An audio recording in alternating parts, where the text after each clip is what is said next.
حسنہ وجمالہ وکمالہ وعلی آلہ وسلم اللہم صلی علی سیدنا محمد بقدر حسنہ وجمالہ وکمالہ وعلی آلہ وسلم۔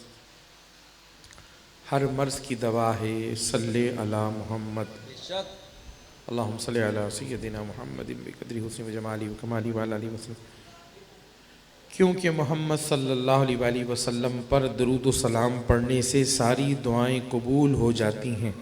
اللہم صلی علی سیدنا محمد بقدر حسنہ وجمالہ وکمالہ وعلی آلہ وسلم۔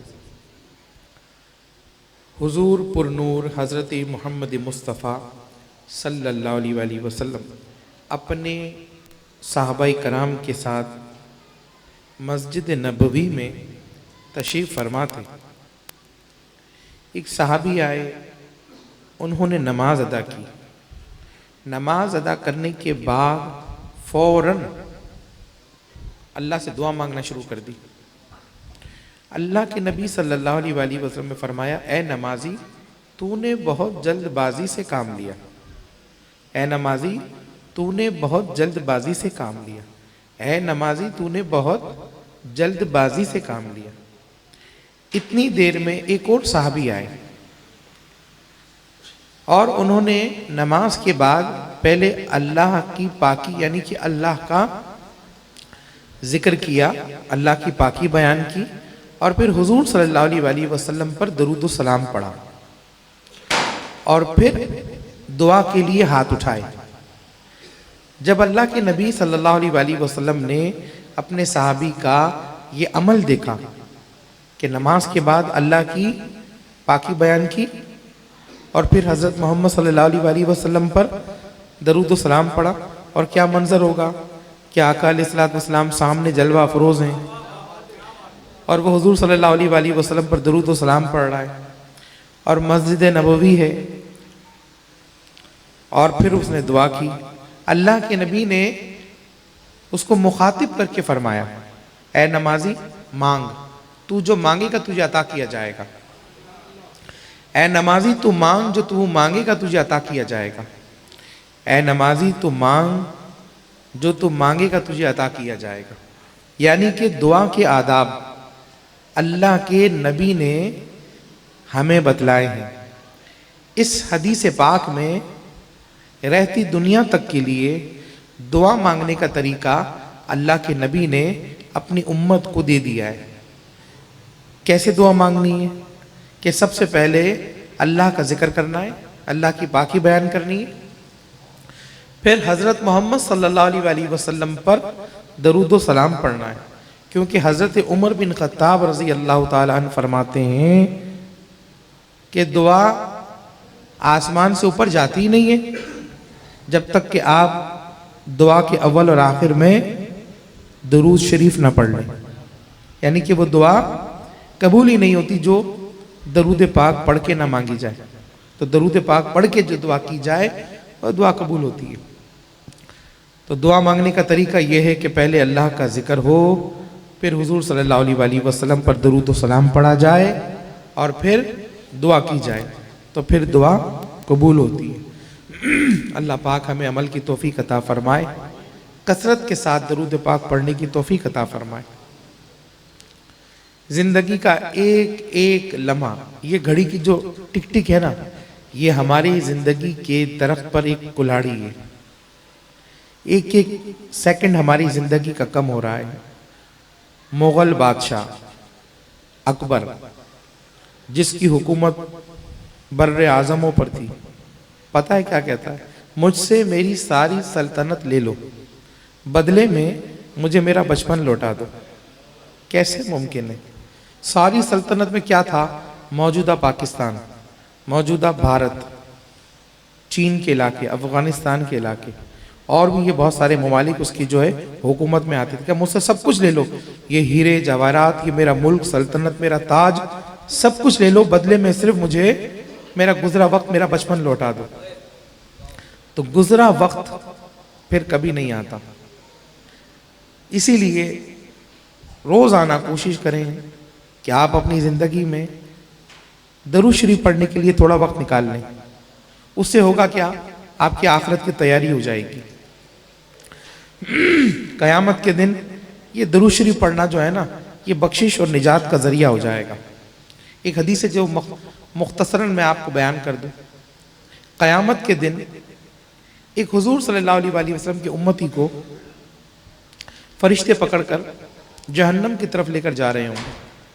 جب یہ منظر حضرت آدم علیہ السلام دیکھیں گے تو دعائی دیں گے، یا محمدہ یا محمدہ یا محمدہ، دیکھیں آپ کی امتی کو یہ فرشتے جہنم کی طرف لے کر جا رہے ہیں۔ آقا علیہ السلام تشریف لائیں گے، حضور صلی اللہ علیہ وآلہ وسلم حکم دیں گے، میرے امتی کا حساب کتاب میرے سامنے کرو، اس کا نامہ اعمال دوبارہ کھولو۔ فرشتے اللہ سے عرض کریں گے، باری تعالیٰ تیرے محبوب فرما رہے ہیں حساب کتاب تو ہو چکا ہے، مگر تیرے محبوب فرما رہے ہیں کہ حساب کتاب دوبارہ کیا جائے۔ اللہ فرمائے گا، جب میرا حبیب کہہ رہا ہے نا تو دوبارہ اس کا حساب کتاب کرو۔ جب دوبارہ حساب کتاب ہوگا تو گناہ زیادہ ہوں گے، نیکیاں کم ہوں گی۔ حضور صلی اللہ علیہ وآلہ وسلم کیا کریں گے کہ ایک رکا، ایک سفید کاغذ، آقا علیہ السلام اس کے نیکیوں والے پلڑے میں رکھ دیں گے، ایک کاغذ رکھ دیں گے۔ اب اس کاغذ کے رکھنے سے کیا ہوگا؟ نیکیوں کا پلڑا بھاری ہو جائے گا۔ حضور صلی اللہ علیہ وآلہ وسلم فرمائیں گے، اب کیا معاملہ ہے؟ وہ فرمائیں گے اب اس کی نیکیاں زیادہ ہو گئی ہیں۔ آقا فرمائیں گے صلی اللہ علیہ وسلم، اب اس کا ٹھکانہ کیا ہے؟ فرشتے کہیں گے اب یہ تو جنت میں جائے گا۔ حضور فرمائیں گے صلی اللہ علیہ وسلم تو اسے جنت میں لے جایا جائے۔ ابھی تھوڑی دیر پہلے جہنم ہی تھا، حضور صلی اللہ علیہ وآلہ وسلم کی شفاعت سے، شفقت سے، مہربانی سے تھوڑی دیر میں جنتی بن گیا۔ وہ جو امتی ہوگا نا، وہ جب حضور صلی اللہ علیہ وآلہ وسلم کا چہرہ دیکھے گا اور حضور اس کی اس وقت مدد فرمائیں گے، وہ تکلیف کے کیا اس کی تکلیف کا عالم ہوگا، اس کے غم کا عالم ہوگا کہ جہنم کی طرف تھوڑی دیر پہلے اس کو فرشتے لے جا رہے ہوں گے اور اب باعزت طریقے سے جنت کی طرف لے جا رہے ہیں تھوڑی دیر میں۔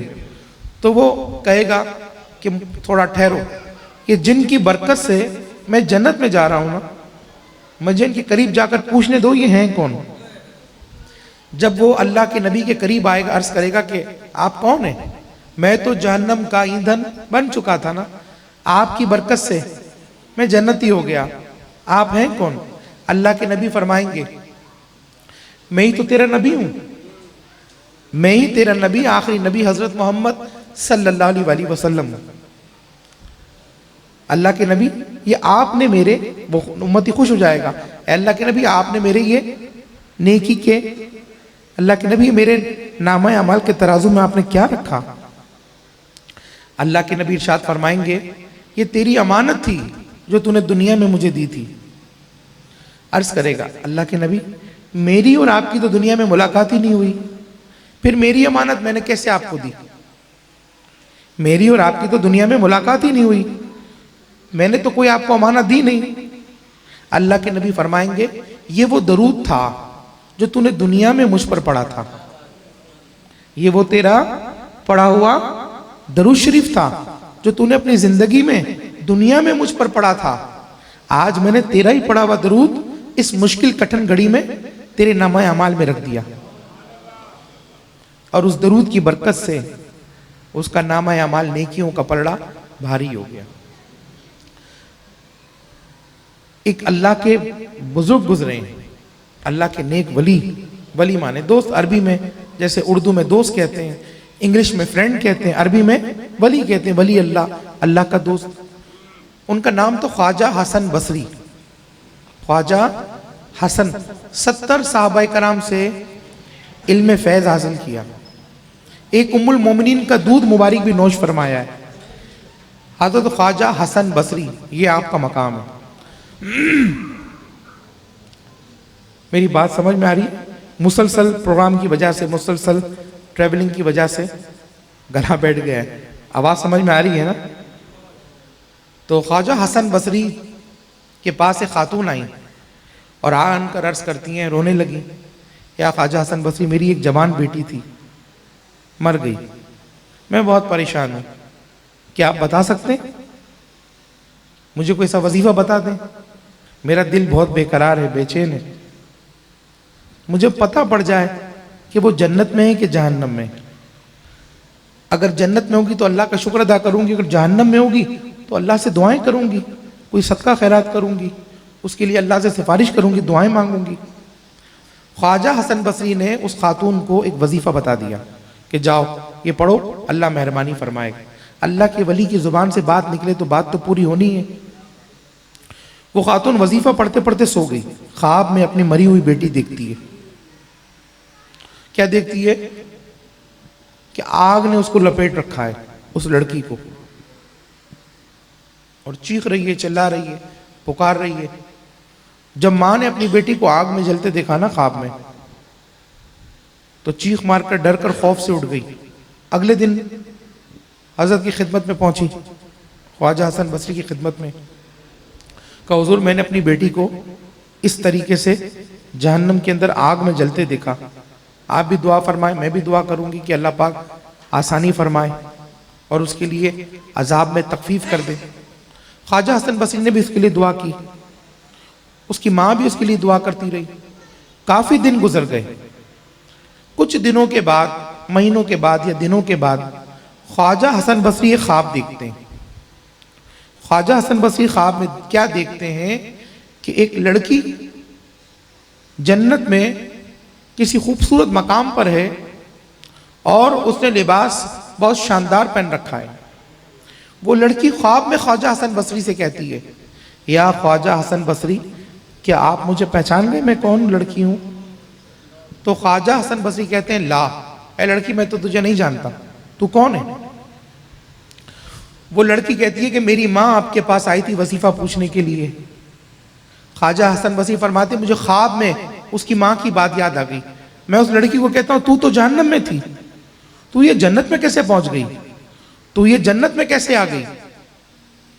وہ لڑکی خواجہ حسن بصری سے خواب میں کہتی ہے یا خواجہ حسن بصری میں جس قبرستان میں دفن تھی وہاں سے ایک مسلمان بھائی گزرا.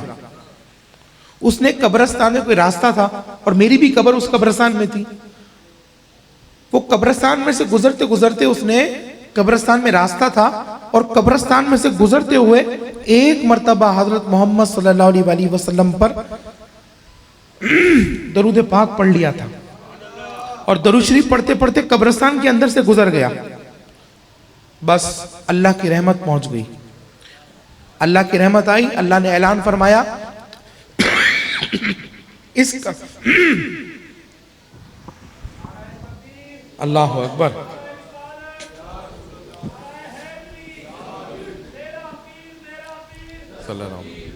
اور اللہ نے اعلان فرمایا کہ اس قبرستان کے 700 مردوں پر سے عذاب قبر کو اٹھا دو. 700 قبروں پر سے عذاب قبر کو اٹھا دو.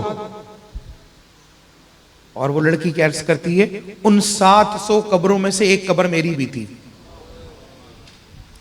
تو عزیزان محترم، درود پاک ایسا عمل ہے، اپنی زندگی میں وقت نکالیں، مینیج کریں ٹائم کو. بندہ چاہے تو کر سکتا ہے، کوئی کام ایسا نہیں ہے کہ ناممکن ہو.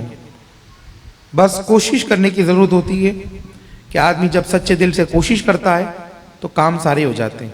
اور پھر درود شریف پڑھنے کی برکتیں آپ اپنی زندگی میں خود اپنی آنکھوں سے دیکھیں گے کہ آپ کی زندگی میں کیسی برکتیں امٹ کر آتی ہیں، کیونکہ محمد صلی اللہ علیہ وسلم پر درود و سلام پڑھنے سے ساری دعائیں قبول ہوتی ہیں صلی اللہ علیہ وسلم.